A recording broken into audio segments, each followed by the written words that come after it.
Do you want access to all of Which's expert product reviews for half the standard price? Well, act fast. Our digital annual offer ends on the 19th of June. That means time is running out to purchase an annual digital subscription at the low price of just £39.50. That's a saving of 50% and works out at less than 80 pence per week. A digital Which subscription gives you access to all of our product reviews, from fitted kitchens and ovens to mattresses, cars and televisions. Which purchase all the products we review and test them rigorously in our lab to ensure they are equipped for real-world demands. Our in-depth reviews are independent and impartial to give you the confidence to make informed purchase decisions that are right for you. The digital subscription also gives you access to the Which app, use of the Ask Which service where you can receive one-to-one personalised buying advice, as well as the digital edition of the Which magazine each month. What's more, sign up now and you will receive the 2024 Which Car Guide. So whatever you have planned for 2024, whether it's a new car or some long-awaited home improvements, save now with a half-price digital annual subscription and make better buying decisions all year round. Offer ends 19th of June.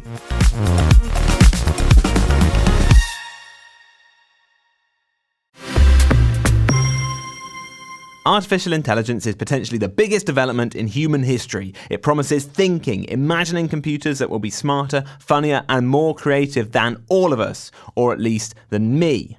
But so far, we mainly see it drawing cartoons, writing poems, and singing songs about cats. But what can AI do for you? Could chatbots fix our broken customer service industry? And how can I just get through to a human being? I'm Harry Kind. And I'm Lisa Webb, in for Grace Farrell. And this is Get Answers, for living your best consumer life. When life gives you questions, Which? Get Answers.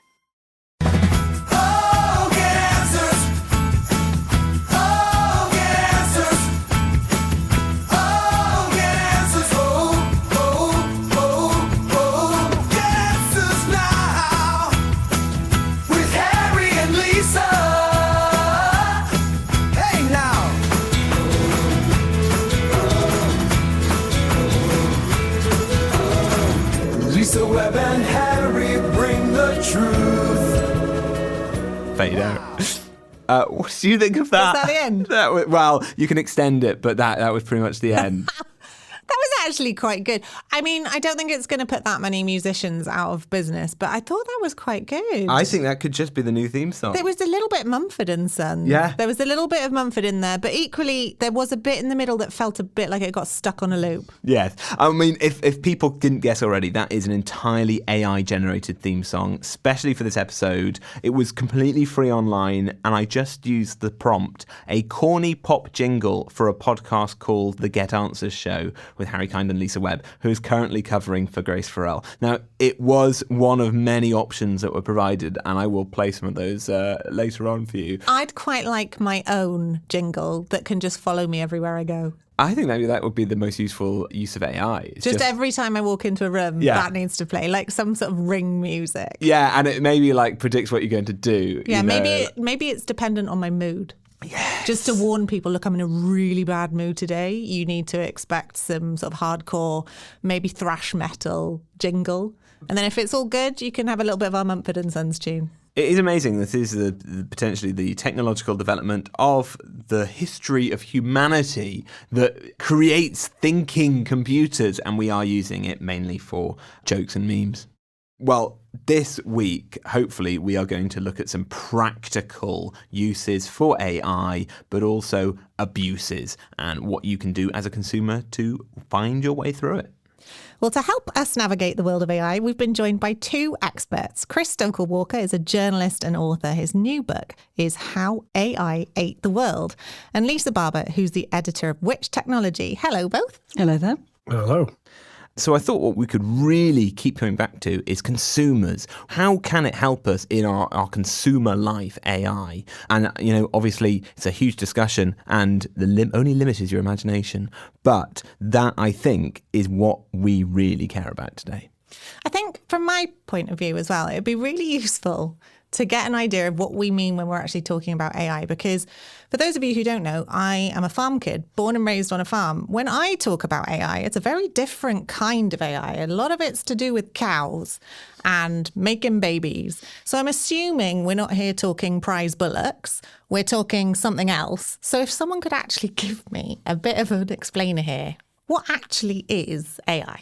So artificial intelligence is essentially a phrase that we came up with in 1956 to describe a whole bunch of disparate areas of research that people were undertaking back in the 50s and earlier. So people like Alan Turing and others were trying to replicate in silicon through computers elements of the human brain. And there have been lots of different ways that it works. So, Lisa's point about actually not being able to really put a pin on this is really important, because actually some people think that we can kind of replicate the human brain one-to-one. Others think that you can just give it a set of rules and it will follow those within a certain framework and guideline, so that actually it doesn't know much beyond that. But really, artificial intelligence has been around for 7 decades. What's different now is that we've got a different type of artificial intelligence, which is called generative AI, which is the creation of new content from pre-existing training data, basically hoovering up a lot of information from the web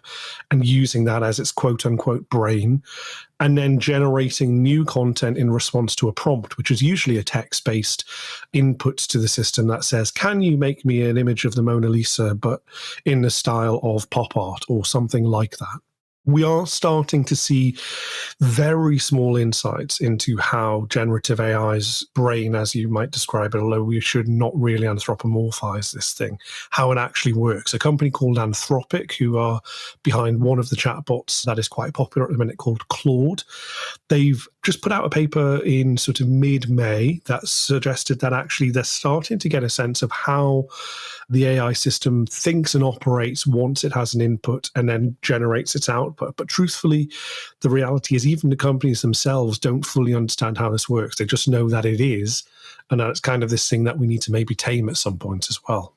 Which is, I guess, is a bit of a worry for us, because we're part of what we care about is transparency, isn't it? If we are, processing someone's data, then we feel that, how your data is processed, how it is stored, how decisions are made for consumers is something that we as consumers should know how those things happen. And this somewhat pushes against that, I suppose. It does. I mean, at its most basic, though, you can think of AI as a bit like predictive text on your phone. It's constantly kind of reaching for what it thinks would be the most appropriate next response to feed to you. So in a way, I suppose, think of it less like Schrodinger's AI and a scary thing, but more it's quite basic, even though it is also sophisticated. And I suppose in the last few years, what people, if they've barely been following AI, it will have been ChatGPT, right? That people suddenly woke up and gone, oh, what on earth is this? That actually seemed like it was 20 years of progress over 3 months. Can you, Chris, give a bit of an explanation of what has been the big development? AI had been kind of bumbling along in the form of very basic chatbots of the type that maybe our listeners have interacted with their banks, or with asking for refunds from Amazon or other big box retailers, where they have to put in a very specific word in order to get the system to recognize what it's doing, and then it gets funneled into pretty boring, pretty stock answers. In 2017, we saw an academic paper published, which doesn't sound like the most exciting thing in the world, I grant you, but actually had some pretty big ramifications. It was called Attention is All You Need. And without getting too into the technical weeds, it invented or kind of popularized an underlying principle of artificial intelligence called the transformer. And don't want to get into kind of exactly what that does, but essentially that unlocked the ability for these tools to become a little bit more human-like. And then in November 2022, OpenAI releases ChatGPT, and suddenly you have this combination of, I suppose, really good technical advancements in that this tool can do some really powerful stuff. But more importantly than that, it had a really useful use case, and a one that actually hadn't been seen before. Suddenly that became really popular, and the rest is history. 100 million users in the first couple of months. Lots of people now know about ChatGPT, even if they haven't used it, and probably you do know someone that has. Why is it that ChatGPT is the one we've all heard of? Is it that they were the first, or is it just that they've done something better?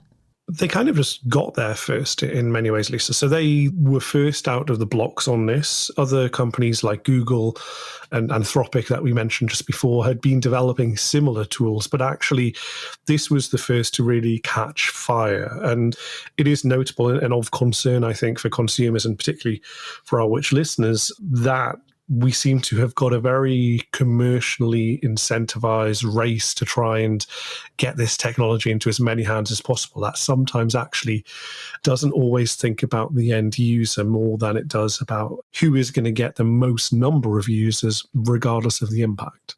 And that point about getting it into the hands of users, I think that there's a lot of people, particularly younger people who are very online, who had a lot of fun playing around with ChatGPT just on the website or on the app and getting it to do random things for us.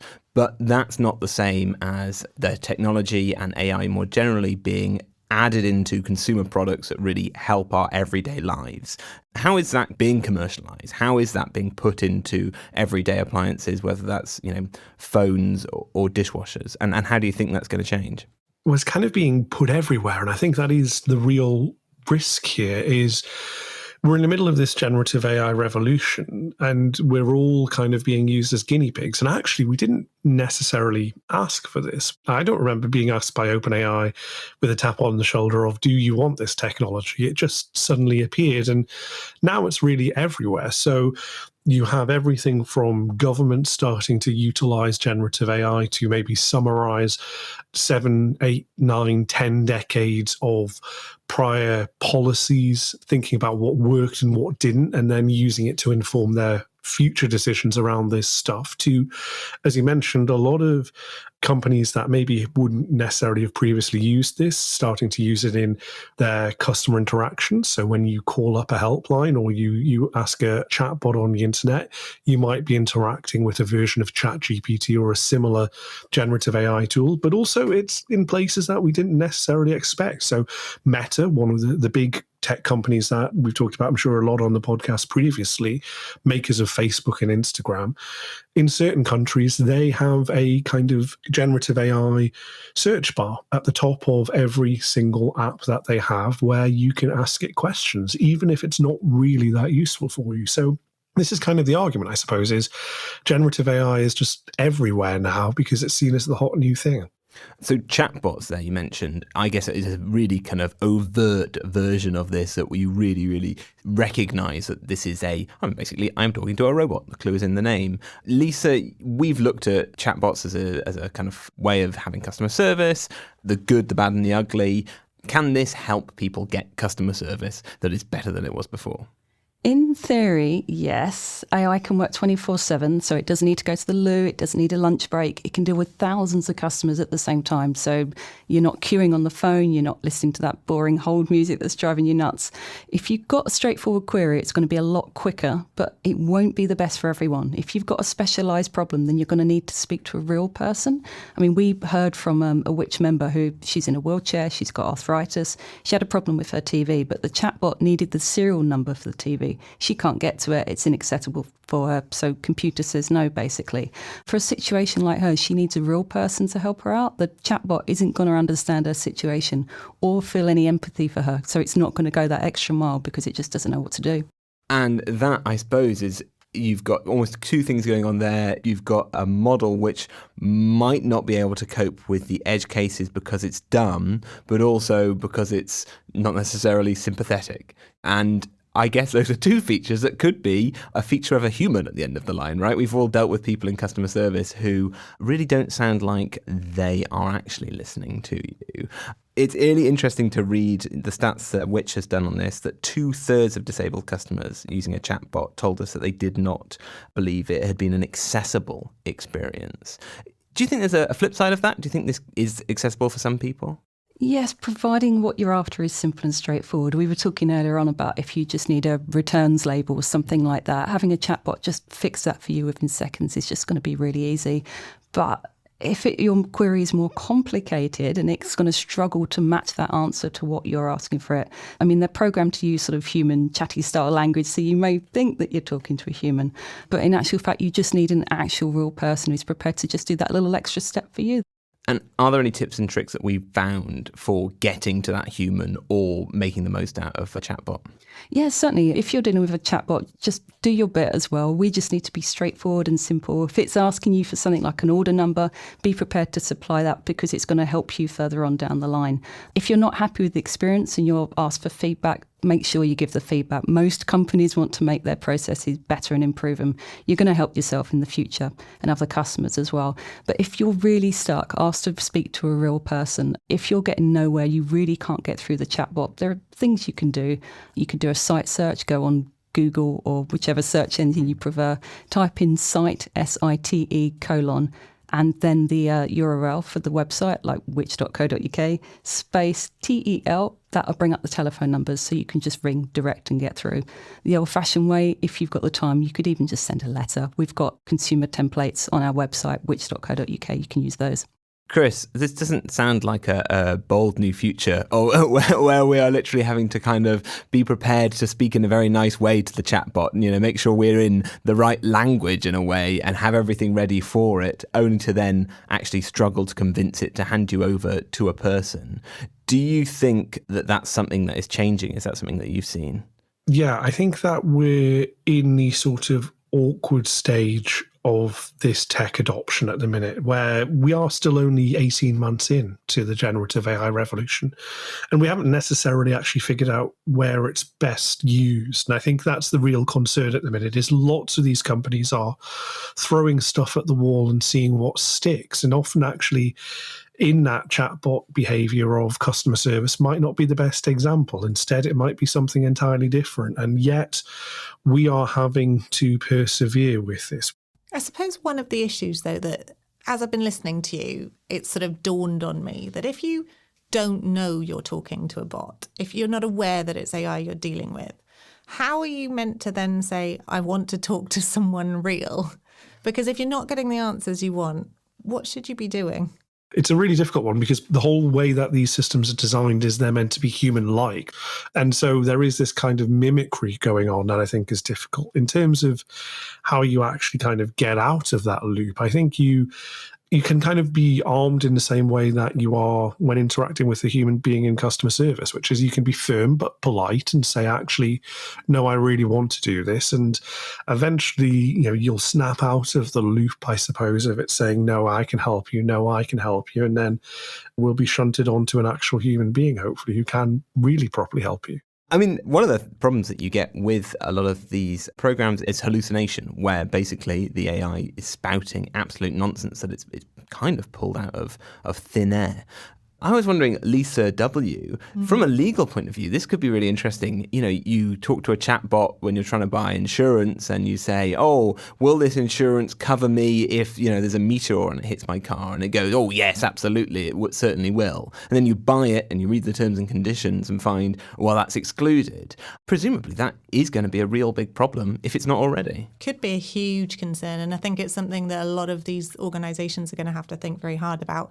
With general consumer contracts, there's sort of a rule that you need to have the information available to you in the first instance in order to be bound by the contract that you're entering into. So if the information you're being given is inaccurate or false, then ultimately what you're signing up to can't be enforced against you. But I do imagine you're going to find quite a lot of companies with lots of big fat disclaimers on their website saying, sure, we use AI, but you can't trust it. And whether or not that's sufficient, I think, is a very different question. Well, I think that would be a good time for a break, because when we come back, we'll be talking about regulation and what we need to do to make sure there are guardrails in place for our AI future. Don't go away. As well as being an expert on money matters, did you know that Which also has a team of experts in various aspects of UK law? Which's legal advice service gives its members access to this team, allowing them to call up and get advice on a range of legal matters that impact consumers' everyday lives. Whether it's a rental dispute, a last-minute holiday cancellation, or legal employment advice, Which can give you personalised, one-to-one advice in a simple, convenient and affordable manner. Don't struggle in silence or suffer the stress of wading through endless streams of online information from unreliable sources. Join Which Legal and speak to one of our experts to get the advice and guidance you need tailored to you. What's more, the Which legal offer is now live, meaning you can join and get legal support from Which for a whole year for just £69.30, a saving of 30%. Go to legalservice.which.co.uk to find out more, or click the link in the podcast show notes. This offer ends on the 16th of June, so don't miss out.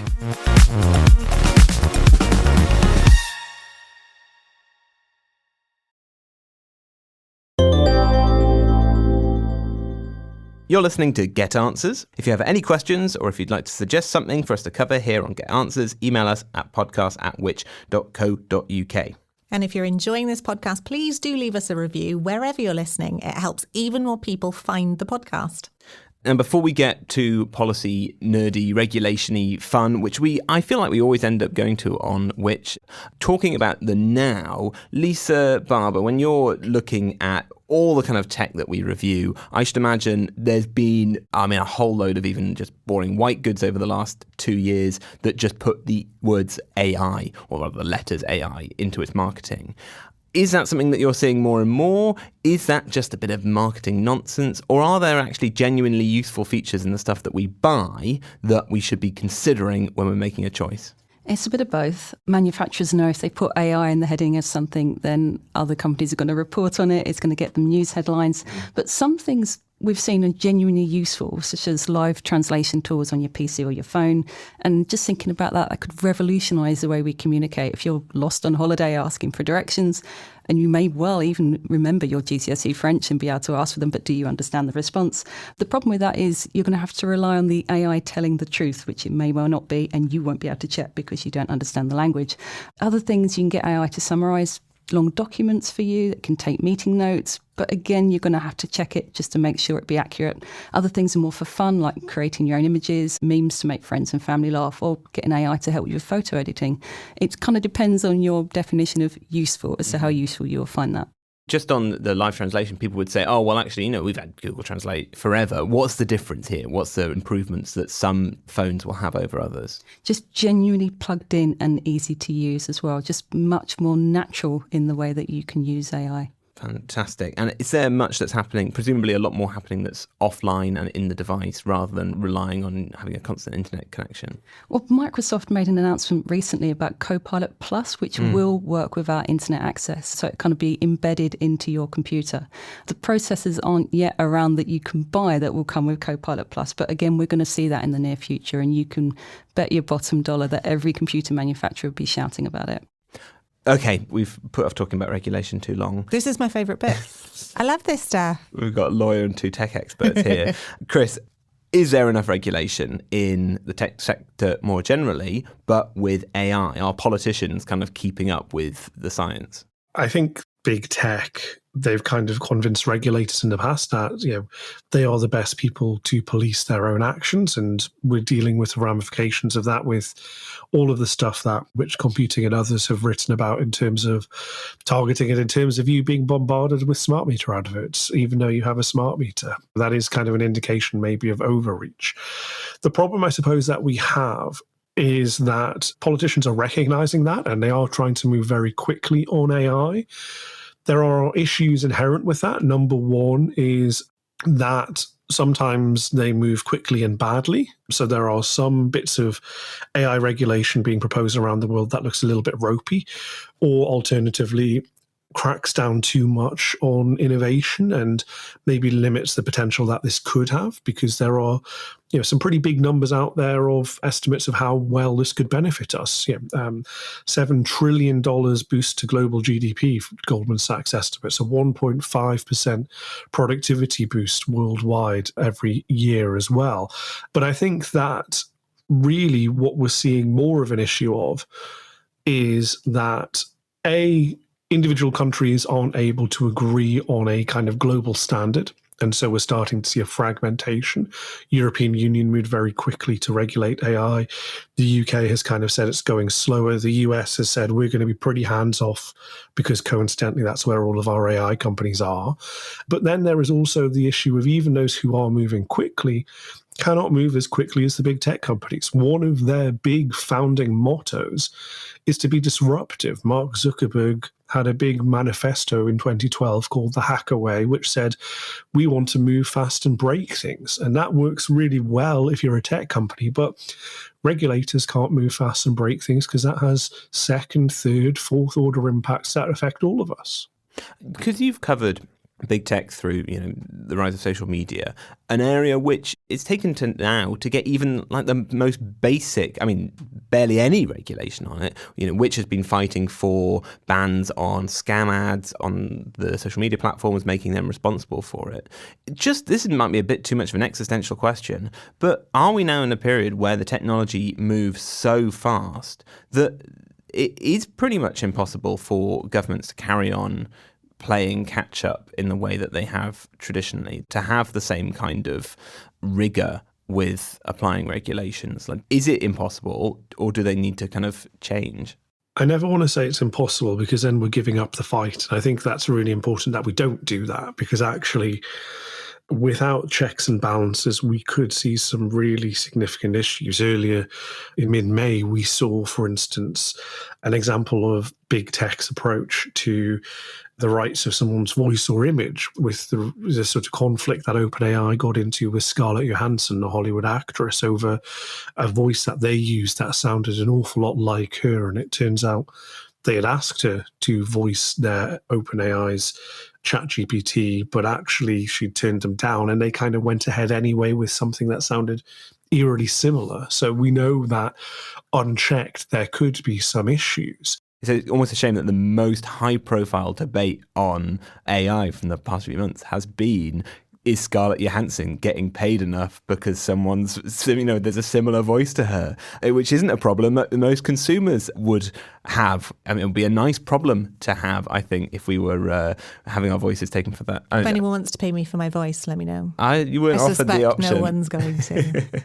One of the things, though, that we've talked about here in terms of the legislation, and it's something that bothers, I think, probably every legal professional in the UK and beyond, is law is inevitably old. It's just dusty old stuff. We've still got stuff on the statute books in this country from when Henry VIII was around. Like, it's not designed to pick up every eventuality. And certainly the stuff we've got on statute at the moment was not designed when this was at the forefront of people's mind. AI was not at the forefront of anyone's mind when they were coming up with a lot of the consumer legislation that's out there. And knee-jerk legislation drafting is almost always a nightmare to enforce further down the line. But like you say, taking too long over it creates a nightmare in the interim. So I think the answer is not an easy one. Could regulators move fast and break things, basically, or should they? I think they could try. One of the problems that regulators have, though, is they simply don't have the resource that the tech companies have. We know these tech companies have got gajillions behind them, and they have huge amounts of money in their purses for creating things, breaking things, but also lobbying. They've got huge resource available to them in order to influence governments and policymakers. Regulators have got a few quid, if that. In fact, there have been statements made this week about the fact that regulators simply don't have the funding to be able to take on tech giants, because who's got the same money as Meta? Who's got the same money as Google? It's certainly not going to be governments and regulators. And Chris, what then are the real risks that could happen? What could we end up with if we don't act now to regulate this? I think it's the issues that actually we haven't been able to think about, because we're still at such an early stage. It's kind of the worries of what happens if this is embedded in a way in all of our lives that we aren't aware of, and that we haven't actually thought of what are the kind of next 5 steps beyond this. So, for instance, it's all well and good to have someone using a generative AI tool to come up with ideas for illustrations for their presentation. But what does that actually mean if the data behind it is biased, and then those illustrations are used in, for instance, a presentation that is seen by multiple people? Or if government starts to use generative AI to filter through your job applications and the system is slightly biased, to single mothers or something like that because its training data hasn't encountered single mothers, does that have an impact 4 or 5 generations down? Or in education, many of our listeners will have children or grandchildren going through school or university who are simultaneously being encouraged to use these generative AI tools because the idea is that this is going to be around for years to come and it will be used in the world of work. But at the same time, what happens if they don't have the kind of core basic knowledge that we got in our education system, or the ability to interrogate whether something is right or wrong, to spot those hallucinations? And does that lead to a kind of shallowing out of every manager in the world or the country 30 years from now? Those are the real risks, I think. We're often focused on kind of the present ones or the existential ones, the idea that we're going to have a Terminator coming up and kind of enslaving us all, which is largely complete nonsense, most people believe.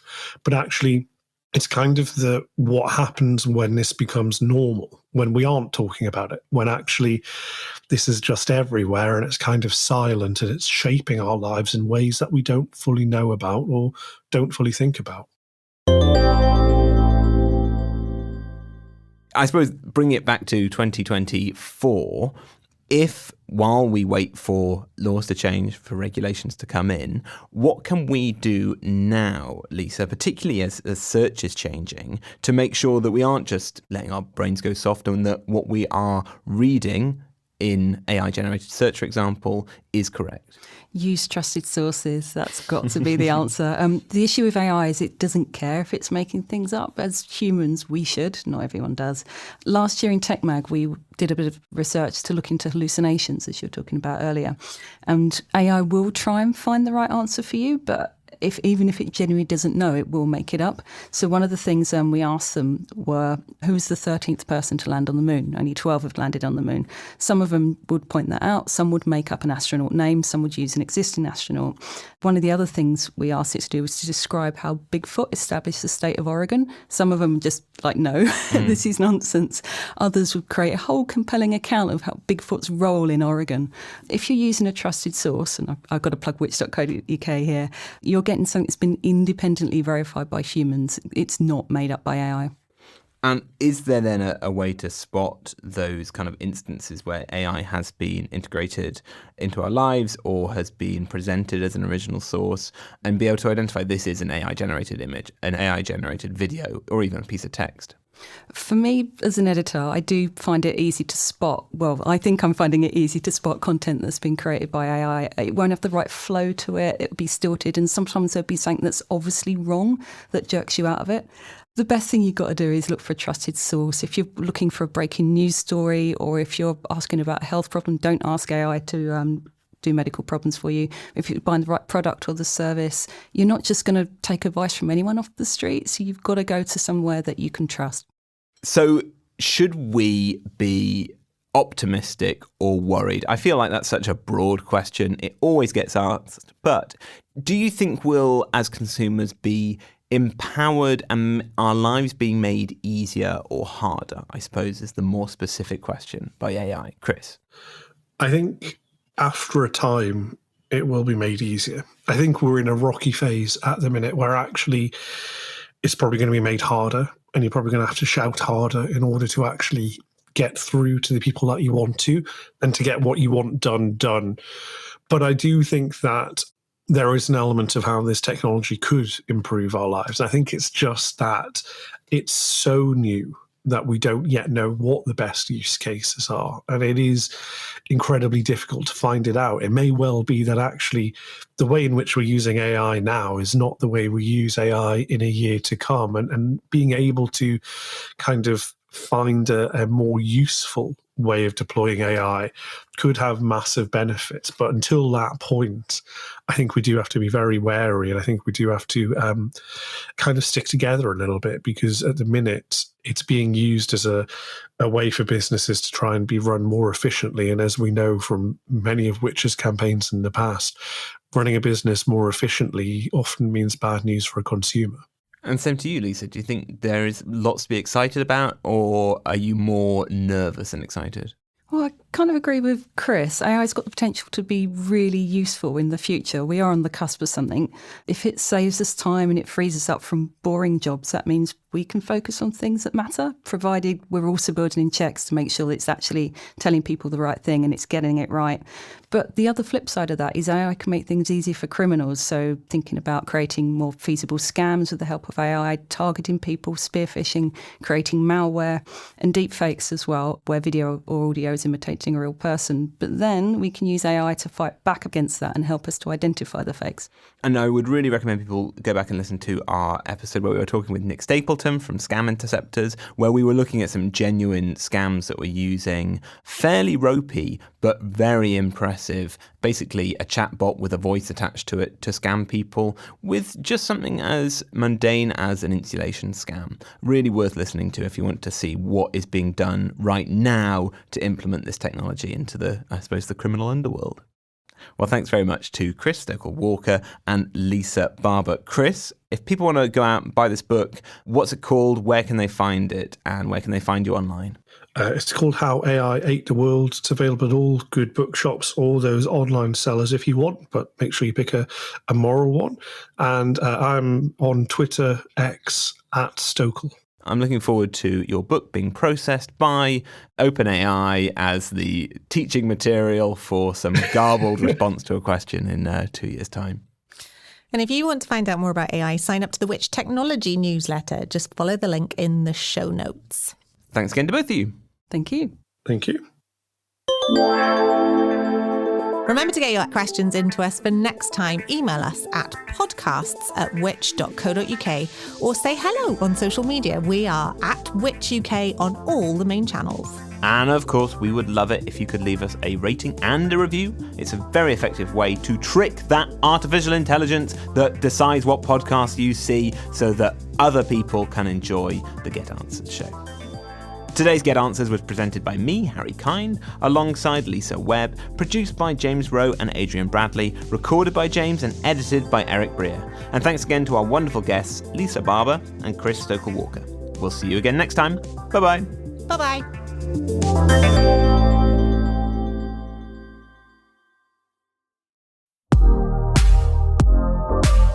2023 was momentous in the fight against fraud.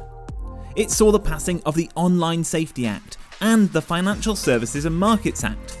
Both of these happening after years of exhaustive campaigning from us here at Which. But the battle against scams is far from over. Stay in the know and avoid falling victim to scammers by joining over 450,000 others who have signed up to our Which Scam Alerts. To sign up, head to which.co.uk/scamalert today.